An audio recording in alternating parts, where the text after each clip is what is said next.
So আমি জীবনেও ভাবি নাই যে ঘামার পর মানুষকে এত বেশি সুন্দর লাগতে পারে, not going to lie. So আমি আজকে ফার্স্ট টাইম আমার লাইফে ফর দ্য ফার্স্ট টাইম আমি হইতেছে পোলাও রান্না করছি, আর এত সুন্দর ঝরঝরে পোলাও রান্না হয়েছে। আমার মা বলতেছে মাশাআল্লাহ তোমার ভেরি ফার্স্ট টাইমের রান্না অনেক মজা হয়েছে। আর নিজের যেহেতু রান্না করছি একটু অ্যাস্থেটিক ভাবে ফুটানোর জন্য একটু সুন্দরভাবে পরিবেশনও করছি। আমার রিসেন্টলি এক্সাম চলতেছিল, তোমরা সবাই জানো, এই জন্য আমি একদমই অ্যাক্টিভ থাকতে পারি নাই, বাট একদম এক্সামে কোপ মেরে এখন অ্যাক্টিভ হয়ে গেছি এন্ড তোমাদের সাথে সবকিছু শেয়ার করার জন্য রেডি। তুই আর একটু মনে থাক,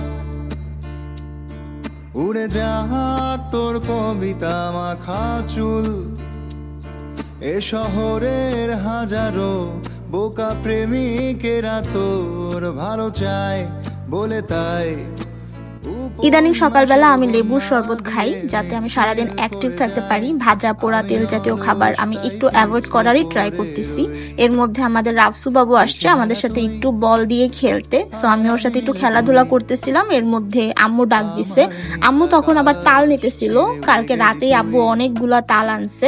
তারপর আমি আম্মুকে বললাম যে আজকে লাঞ্চে কি হবে, আম্মু বললো আজকে লাঞ্চে মুরগির মাংস আর সাথে পোলাও হবে।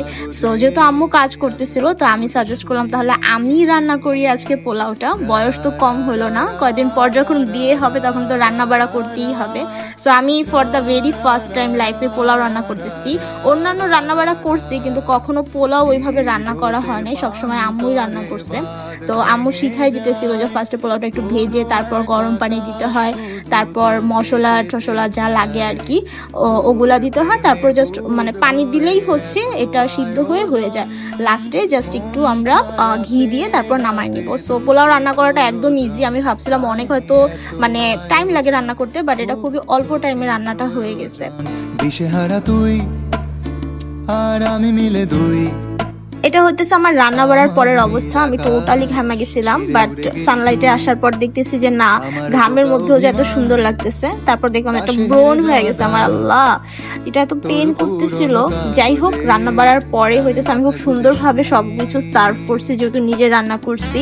সো নিজে রান্না করলে একটু আনন্দই আলাদা থাকে। সো এইটাই তোমরা দেখতে পারতেছো আমার আনন্দের বহিঃপ্রকাশ। সাথে কিন্তু ছিল হচ্ছে চাটনি আর হইতেছে বেগুন ভাজা। আমি 2টা বেগুন ভাজা নিচ্ছি। মেজাবি বেগুন ভাজা একদমই পছন্দ করে না, সো ও শুধু মাংস দিয়েই খাইছে। আর এই চাটনিটা অনেক বেশি মজা, এটা দিয়ে যখন ঝোল দিয়ে বা মুরগির মাংসটা মাখায় খাওয়া হয় তখন বেশি মজা লাগে। যদি না দেখিস খুঁজে কোনো এক মাঝরাতে তোর মনে চোখ বুঝে। আমি আজকে একদম নিচে বসে তারপর বাঙালি স্টাইলে খাবার খাইছি। আজকে আমার টেবিলে বসতে মন চায় নাই, আর পোলাওয়ের পরিমাণ ঠিক যতটুকু নিছিলাম ততটুকুই পারফেক্ট হয়েছে। আমি একটু পোলাওটা কমই খাইতে চাইছি, সো যতটুকু পোলাও নিছিলাম এরপর এক্সট্রা নেওয়া হয় নাই। তারপর খুব সুন্দরভাবে চাটনি দিয়ে খাইতেছিলাম, আল্লাহ এত বেশি মজা ছিল চাটনি দিয়ে খাইতে।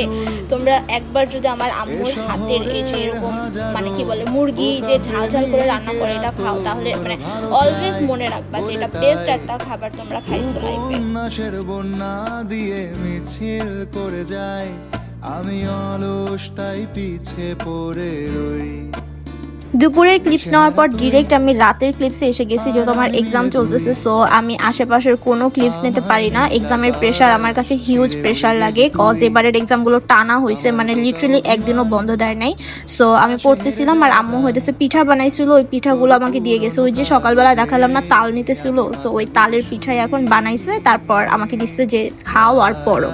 সো লিটারালি কালকে আমার পরীক্ষা ছিল maybe English for public relations, আর আমি পড়তেছিলাম রোমান্টিক লিটারেচার, কারণ আমার রোমান্টিক লিটারেচারের আগে একদিনও বন্ধ নেই। সো আমি ওটা একটু কাভার আপ করে রাখতে চাইতেছিলাম। তারপর পাবলিক রিলেশন পড়বো, কজ পাবলিক রিলেশন তুলনামূলক একটু ইজি, কজ ওইখানে জাস্ট রাইটিং স্ট্রাকচার আছে। সো রাইটিং স্ট্রাকচারটা যদি আমি মাথায় রাখতে পারি তাহলে আমি বানায় বানায় লিখতে পারবো। আয়োজন মন খারাপে রাতে তোকে প্রয়োজন, তাই এত আয়োজন খুব। যেহেতু আমি সারা রাত পড়ছি তাই একটু পর পর আমার চোখ অফ হয়ে যাইতেছিল, আর আমি ওই দিন সারা রাত শুধু কফির উপরে বেঁচেছিলাম। কজ আমি একটু পর পর কফি খাইতেছিলাম যাতে আমি ঘুমটা অ্যাভয়েড করতে পারি বা যাতে আমার ঘুমটা না আসে, বাট এর মাঝেও আমি বারবার ঘুমাই যেতেছিলাম, মানে চোখ বন্ধ হয়ে যাইতেছিল লিটারেলি। আমি মাথা গুজে শুই,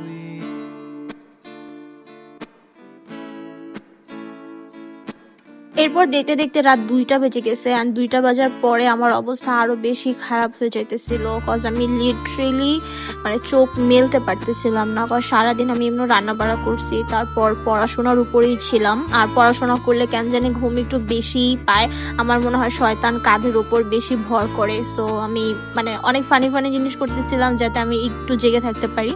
তারপরে সকাল হয়ে গেছিল, মানে আমি সারা রাত তারপর পড়ছি আর ফোন হাতে নেই নাই। তারপর সকালবেলা আমি একটু ফ্রেশ হয়ে জাস্ট সিম্পলি একটু রেডি হয়ে ভার্সিটিতে চলে গেছি।